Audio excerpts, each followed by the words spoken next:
If you're an iPhone shopper, you're going to have several decisions to make this holiday because there's a third iPhone to join the other two. The iPhone XS and XS Max are joined by the iPhone R, which is coming October 26th. This phone feels like a combination of the 8 and 8 Plus generation with the iPhone X. So let's take a look at the back of the iPhone XR. There's a single camera here, not dual camera, but supposed to provide portrait effects that might still look somewhat like the portrait effects you would expect. Maybe not the same as the XS or the XS Max or the 10. We'll have to see. And on the front, the XR has a true depth camera, so it looks like an iPhone X. It's a 6.1-inch display, but it's LCD, and that's different from the OLED displays on the XS, XS Max, and the 10.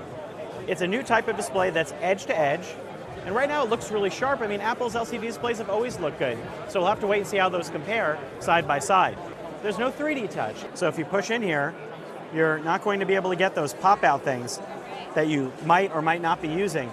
Instead, there's a haptic response that's still on the screen, which will stand in for something. So if you notice, the camera is not launching, but if I press in, I do feel a haptic click, and then I open the camera app.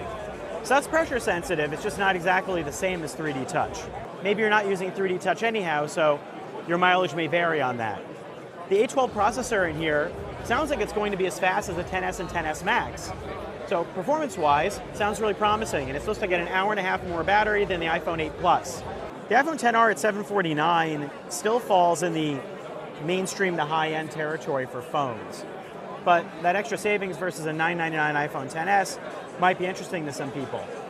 How well it performs and how much you miss any of those extra features, we'll have to see. But this LCD display in this light here looks good. One thing it looks like the XR lacks is some of the extra HDR features that are on the XS and XS Max, and how good that looks in terms of display and in terms of photography, we're still going to have to see. The prices for this, $749 and up. For storage, you're looking at 64 gigabyte, 128, 256. On the bottom, no headphone jack.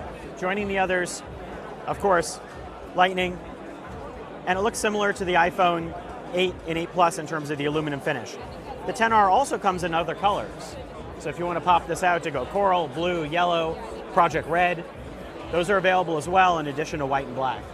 Do you get this phone? We don't know yet because it's coming out October 26th, and the real comparison is going to be which iPhone do you get. But the feel is good.